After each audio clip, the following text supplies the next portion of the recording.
Olha, nós vamos iniciar agora, aqui atrás, o primeiro painel desse Congresso de Educação Financeira, o segundo CONAPREF. Esse painel vai falar sobre formando uma nova geração de poupadores. O programa Encantamento vai trazer para você a palavra de cada um deles que puderam participar deste painel. Até daqui a pouco. É uma honra de receber aqui para falar com nossos internautas do programa Encantamento o Dr. Arthur Zular, que está no evento da CONAPREV, da ABFIM, falando sobre um tema que é a educação financeira, porque o Dr. Arthur é o fundador, é o mentor do Quero Quitar, que é uma plataforma digital que ajuda consumidores nesses embrólios que são as dívidas, não é isso? Como nasceu o Quero Quitar, doutor? Bom, Guilherme, a Quero Quitar é uma plataforma marketplace que dá ao devedor a oportunidade de negociar suas dívidas do ponto de vista correto.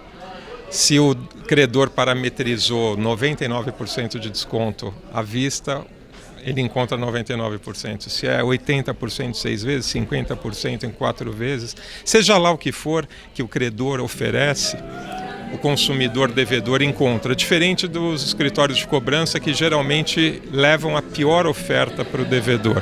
Então nós trouxemos uma plataforma que é correta, que é justa para negociação de dívidas. E ela nasceu no meu consultório. Eu, como médico, vi o sofrimento dos meus pacientes querendo quitar as dívidas, mas não do jeito como eles eram cobrados.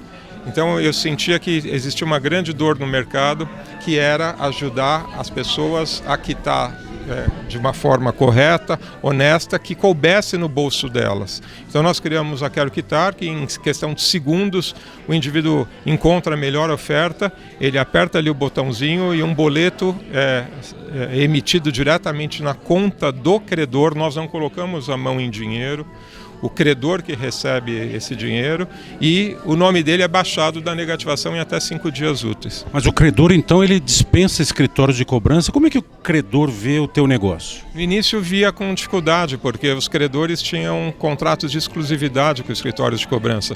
E nós fizemos há 8 anos atrás a disrupção do mercado.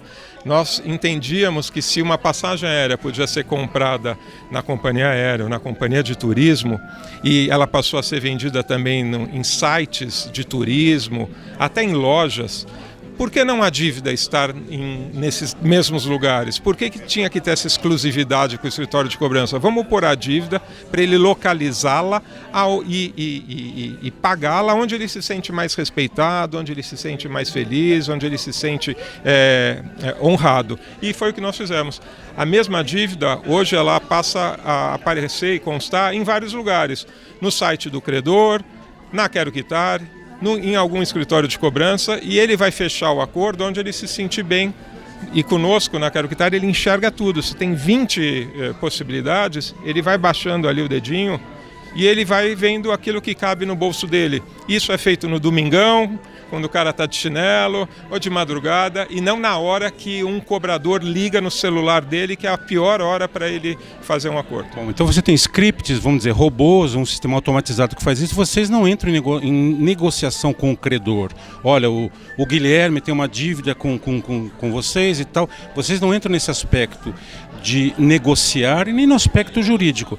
Como é que ficam os juros? Vocês conseguem abater juros? Os credores já dão as melhores negociações. É incrível os descontos que os credores dão. Porque a dívida ela existe para o resto da vida. Existe um mito que depois de 5 anos a dívida prescreve. Ela nunca prescreve. O que muda é que o nome do sujeito sai do birô de negativação. Agora, se ele fizer uma nova dívida, o nome dele passa a ser negativado de novo. Então, como o credor já vê aquilo como perdido, ele dá ofertas incríveis, de descontos incríveis. Quando o devedor não encontra a dívida dele, e é difícil ele não encontrar, porque a gente tem hoje 50 credores, os maiores bancos, financeiras, empresas de telefonia, o que ele faz? Ele deixa ali a sua proposta e nós levamos como proposta avulsa para o credor. Então, há 10 anos atrás, quando a gente pensou essa empresa, o pessoal dizia, não vai dar certo, isso não é possível. É como o Uber. Quem imaginava há 10, há 20 anos atrás que um engenheiro ia te levar para casa e não só o táxi? A uberização. Nós fizemos a disrupção desse mercado. Liberar o Dr. Arthur aqui, no seu consultório, você além da consulta nas questões patológicas, fala do Quero Quitar ainda como um bônus? Olha, eu vou te dizer, eu comecei na cardiologia e eu via o quanto que as pessoas sofriam, porque tudo é comportamento. Quais são as patologias que o doutor citou ali em cima por conta de esse estresse de dívidas? As mais comuns são hipertensão arterial, problemas gástricos, gastrite, colite, síndrome do intestino irritável, problemas de pele, eczemas, urticárias, cefaleias, enxaquecas, disfunções sexuais, problemas de sono, acidente vascular cerebral e depressão. Aí, enfim. Vou liberar aqui o Dr. Arthur, muito obrigado, Quero Quitar, estamos aqui na Conaprev, segundo Conaprev, daqui a pouco eu trago mais outro tomador de opinião para vocês. Até já. Obrigado, doutor.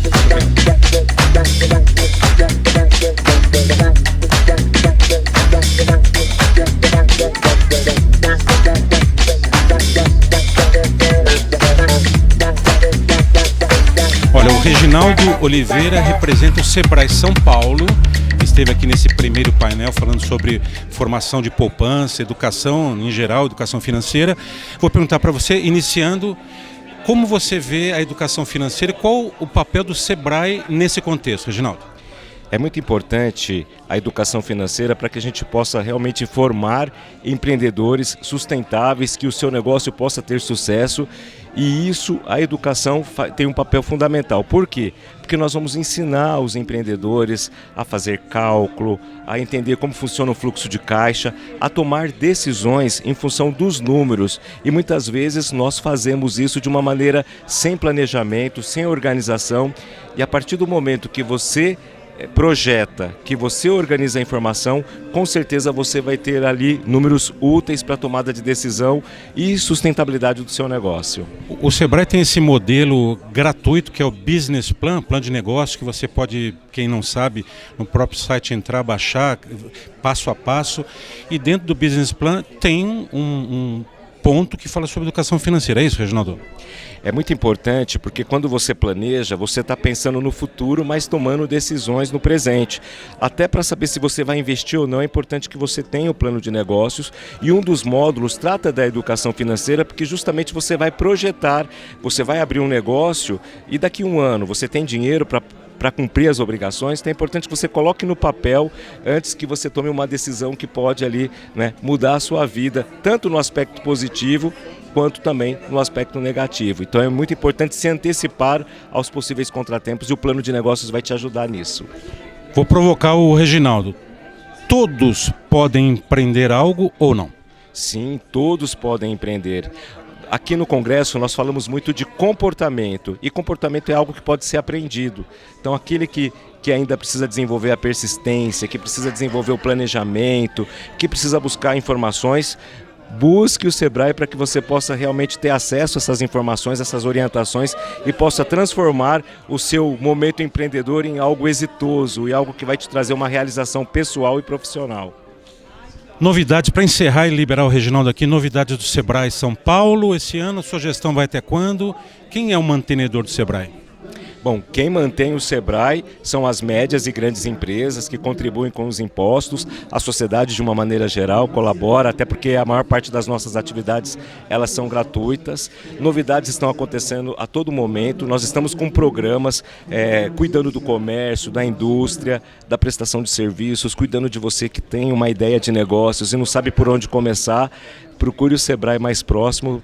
Nós temos um telefone que vai facilitar o contato, que é o 0800 570 0800, que vai facilitar essa comunicação, e com certeza em breve recebê-los para que a gente possa se conhecer pessoalmente e poder orientá-lo da maneira mais efetiva. Estive aqui com o Reginaldo do Sebrae, essa simpatia, o painel foi muito bacana, o painel dele, ele fala também desse aspecto humanitário, humanista na questão da educação financeira e não só a questão técnica. Reginaldo, Prazer em ver, obrigado, sucesso, um abraço. Obrigado, um grande prazer estar aqui, um ótimo dia a todos. Daqui a pouco eu volto. Olha, eu estou com o Marcelo Batista, que é o secretário de Educação da cidade maravilhosa, acalorada no interior de São Paulo, que é Votuporanga. O Marcelo conduz a Secretaria de Educação de lá e esteve aqui nesse primeiro painel, no evento que está sendo realizado aqui, a CONAPREF. Eu queria perguntar então para o Marcelo o que você achou desse painel, Marcelo. Bom, na verdade, poder representar Votuporanga e falar um pouquinho sobre a educação é sempre um prazer gigantesco, né? Estar ao lado de pessoas extremamente inteligentes e que também compreendem a importância de se trabalhar essa temática que nós estamos discutindo aqui hoje, educação financeira. Eu, Marcelo, falando como isso acontece nas escolas do município, na área pública. Então, eu me sinto extremamente orgulhoso de poder contribuir, de poder estar aqui em São Paulo, compartilhando com vocês, mais aprendendo do que realmente contribuindo, que quando a gente se junta em momentos como esse, a gente aprende muito, mas poder dizer um pouquinho como é que a gente pode construir uma sociedade por meio da educação pública e pensando na base, né, na educação infantil, ensino fundamental, como sendo ali as molas propulsoras deste mundo mais justo, mais consciente, mais responsável. O Marcelo tocou em pontos muito importantes, além dessa questão técnica da educação financeira, tocou na questão humana da educação e como ela pode promover então esse bem-estar social através da educação financeira. As escolas municipais estão abaixo da sua gestão? Nós temos hoje em Votuporanga aproximadamente 57 unidades, qual eu, Marcelo, faço a gestão administrativa e pedagógica, mas lá também nós temos o arranjo e o desenvolvimento da educação maior do Brasil. Então nós temos 75 municípios, nós temos mais de 220 mil alunos que estão sobre a orientação e a responsabilidade de Votuporanga. Fala algumas cidades para a gente lembrar. A cidade da nossa família lá de Catanduva, Pindorama, está com você, Marcelo? Sim, estão, todas elas. Fernandópolis também, Santa Fé, Araçatuba, meu Deus, todas. Monte Aprazível, Tanabi, Mirassol, todas a nossa região. Olímpia, nós temos no atendimento um raio de mais de 200 quilômetros circular em volta de Votuporanga, que a gente faz o regime de colaboração, né? Então todas as decisões, as estratégias são pensadas em conjunto.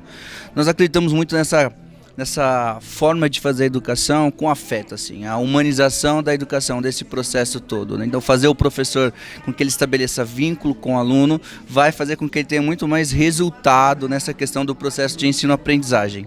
Hoje nós temos muito mais dificuldade no processo da ensinagem, que é fazer com que esse professor ele tenha a consciência da sua real importância na vida das nossas crianças. Por isso que a gente faz uma educação humanizada, por isso que a gente prega tanto que é preciso existir o amor nas relações, principalmente nas escolares, primeiro entre professor e aluno e depois entre os pares, entre as turmas. Então a gente trabalha com um lema lá dentro de Votuporanga, que é um jeito SEDU, Secretaria Municipal da Educação de Votuporanga, de cuidar de você, de zelar pelas questões socioemocionais, pelas questões afetivas e humanas, para a realização de um bom trabalho de sala de aula com os nossos alunos. Marcelo, você vê uma concorrência, se é que existe, entre a educação privada e a pública, principalmente nesses lugares, ou a palavra não é concorrência? Eu te diria que a palavra não é concorrência, eu usaria uma questão de talvez falta de equidade de ofertas. Eu falaria talvez em uma desigualdade socioeconômica de projeção, de atendimento, mas não concorrência. Acredito que quando você uma escola pública, quando a gente pensa lá na região de Votuporanga, é uma região de municípios onde a gente consegue avaliar o índice de desenvolvimento da qualidade de educação básica, que é o que a gente fala de DEB. Escolas que alcançam 8.5, que são níveis europeus de ensino. MEC, né? MEC, pensando em governo federal, pensando nessas avaliações externas. E nós temos instituições privadas, talvez com índices menores. Na verdade, o que nós temos aí é uma diferença na oferta. Então, como é que eu oferto isso? Questão de infraestrutura, questão de número de alunos em sala. Há talvez essa discrepância entre a educação pública e o ensino privado. Porém, dentre todas essas ofertas da nossa região, inclusive nós abraçamos lá, nas nossas ações de formação e eventos, as escolas particulares, as instituições não governamentais de ensino, acreditando que o regime de colaboração, que é essa forma conjunta de construir uma educação de qualidade, ela vai viabilizar, inclusive, diminuir essa questão das diferenças que existem. Para liberar o Marcelo aqui. Marcelo, a tua gestão vai até quando e qual é alguma novidade para você contar para o nosso público nessa gestão 2023? Eu já estou caminhando aí na terceira gestão à frente da Secretaria da Educação. Acho que ainda vem muita novidade por aí. O ano que vem, ano 2024, é um ano eleitoral, né? Um ano que se define muitas coisas, muitas estratégias. O nosso prefeito que está à frente hoje é muito bem avaliado. Quem é o prefeito? Jorge Seba. Um beijão para a galera de Votuporanga, um beijo para o nosso querido prefeito Jorge. É um cara que está indo para a reeleição, então eu acredito que vem coisa boa por aí ainda. Eu estive aqui com o Marcelo, que comanda a Secretaria de Educação de Votuporanga e região, né? Tantas cidades estão nesse comando do Marcelo. E eu volto com vocês daqui a pouco com mais um formador de opinião aqui no segundo Conaprev. Obrigado, Marcelo. Sucesso. Prazerzão. Até mais, gente.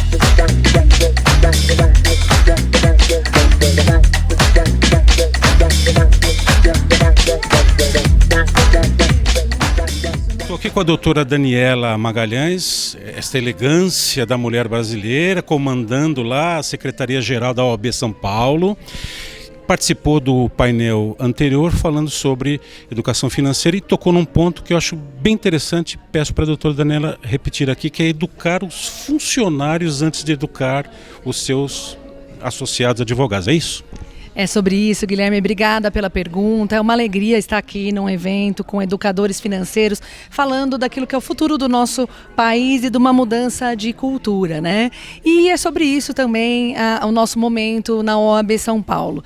Nós estamos falando da transformação da advocacia, que é afetada pela transformação digital de mundo, e a gente está falando também do futuro da nossa classe. E o futuro da nossa classe passa, como eu disse aqui, por ter essa conexão muito forte com os nossos funcionários. E nós temos 2.100 funcionários em todo o estado de São Paulo, que nós estamos, de forma inédita, investindo em educação financeira, para que a gente possa ter essa consciência social, não só de classe, mas também de empresa e de entidade. A doutora estava comentando aqui que o plano de previdência complementar fechado, previdência privada fechado, que tem um nome... OABPrev. A OABPrev deve ter um patrimônio grande, mas infelizmente não é só prerrogativa da OAB, poucas pessoas participando, não é, doutora Daniela? Infelizmente é essa a nossa realidade. Nós estamos, de novo, vou insistir aqui na questão da transformação, mas a gente tem pouca cultura de investimento, pouca cultura de poupança, e não é diferente com a advocacia, que é uma classe que não foi muito formatada para as questões financeiras, né? Por quê? Porque nós somos muito aquela classe do saber jurídico, da função constitucional, da garantia de acesso à justiça e com vedações de mercantilizar a profissão. Então isso nos afasta, né, de pensar a profissão como uma busca financeira. É um exercício de uma cidadania, da defesa do cidadão, daqueles direitos da pessoa, né? Então somos mais treinados a ser voz do cidadão do que a buscar as nossas questões financeiras, né? Quando a senhora falou sobre mercantilização, foi a primeira fala sua foi essa? Exatamente a que você se refere? O advogado, por exemplo, ele não pode falar, olha, eu tenho aqui um divórcio em 10 parcelas. Ou procure agora que eu estou numa promoção. Ou, olha, procure o escritório da Daniela, que a gente trabalha com venda e compra de empresa e nós somos o melhor advogado disso. A diferença entre publicidade e propaganda, que o marketing é possibilitado. O que a gente não pode é fazer essa publicidade, a propaganda, né?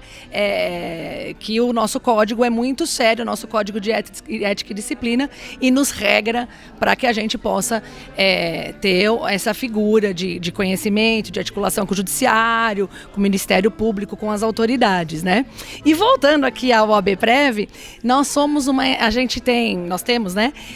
A entidade é a OABPrev, é a maior entidade de classe fechada de previdência privada complementar de classe do Brasil.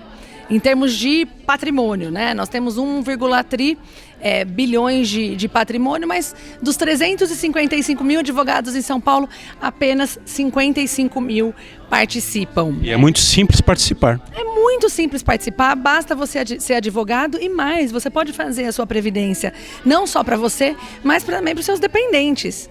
Então é muito importante. Você escolhe mês a mês com quanto você vai contribuir. E por ser uma entidade de classe para a classe, não tem taxa de carregamento de administração e não tem aquele famoso come-cota, né? Então é o melhor. Da previdência privada normal dos bancos. Da previdência privada normal dos bancos. Então nós temos essa previdência de classe que é focada para a advocacia. Vou liberar a doutora Daniela aqui, que estava correndo, voltou para gentilmente nos atender, e falando sobre encantamento. O que há de encantamento? E a segunda pergunta, sua gestão até quando vai e quais são as novidades da OAB São Paulo? Olha, a OAB, a nossa gestão vai até o final de 2024, né? Em outubro a gente enfrenta eleições de novo, né? Porque somos eleitos, né? Um conselho que eu lhe disse de 160 pessoas, paritário, né? E com equidade, que é uma transformação. E a novidade é uma outra forma de ver o exercício da profissão e de ver a função da nossa entidade, né? Não basta nós sermos os guardiões da boa aplicação da lei, essa entidade que a gente às vezes tem dúvida se ela encanta, mas ela é respeitada por todas as outras classes da sociedade. Então, quando a gente vai falar de reforma tributária e a gente convida os contadores, os médicos, os arquitetos, eles falam, não, mas a OAB está lá, então nós nos sentimos representados, né? E isso é muito, muito bacana. Mas nós estamos num momento de olhar para a classe, de olhar para aquilo que a advocacia precisa, porque a pandemia, a transformação digital nos afetou demais. Então, nós estamos investindo em estrutura para a advocacia poder trabalhar. Nós estamos na nova era das casas da advocacia. Nós temos 251 casas da advocacia que passam a ser agora escritórios de coworking para todos os advogados. Casas de advocacia. Casas da advocacia, que antes eram apenas pontos administrativos e de representatividade institucional e política, né? Você tinha os 5 dirigentes de ordem ali. Por exemplo, eu sou de Jundiaí, a minha subseção de Jundiaí tem 5.000 advogados e tem uma sede. Nessa sede era sede administrativa, sede para cursos, que nós temos auditórios, né? E sedes para encontro da classe. Agora é um espaço para que a advocacia possa trabalhar com computador, com salas de audiência, com internet, com ferramentas de consulta de jurisprudência. E uma outra coisa que foi o que eu falei aqui, que é o nosso xodó, que é a educação e a formação do advogado para o empreendedorismo. E nós temos um projeto que é de aceleradora de escritórios de advocacia, que está nos encantando e que tem ali um pouco de educação financeira. Fortalecendo os escritórios advogados, né, a OAB fazendo esse trabalho de fortalecimento, ela está fortalecendo o mercado como um todo, defendendo a classe, defendendo os clientes. E, enfim, de Jundiaí você comanda a OAB? Não, eu acabo vindo para cá 2 ou 3 vezes por semana, na verdade 3 vezes por semana, e ainda tem as viagens pelo interior, mas eu tenho um sócio que segura a onda lá do meu escritório, a gente teve que reestruturar o escritório também, e o marido que me dá um super apoio. Estive aqui com a doutora Daniela Magalhães, que gentilmente voltou correndo, deve estar indo para Jundiaí agora, voltando para... Eu vou voltar para a OAB, depois eu vou atender um cliente e eu vou para casa. A vida de advogado é assim mesmo. Aqui direto do segundo Conaprev, daqui a pouco eu trago mais informações para você. Daniela, boa sorte, sucesso, muito obrigado.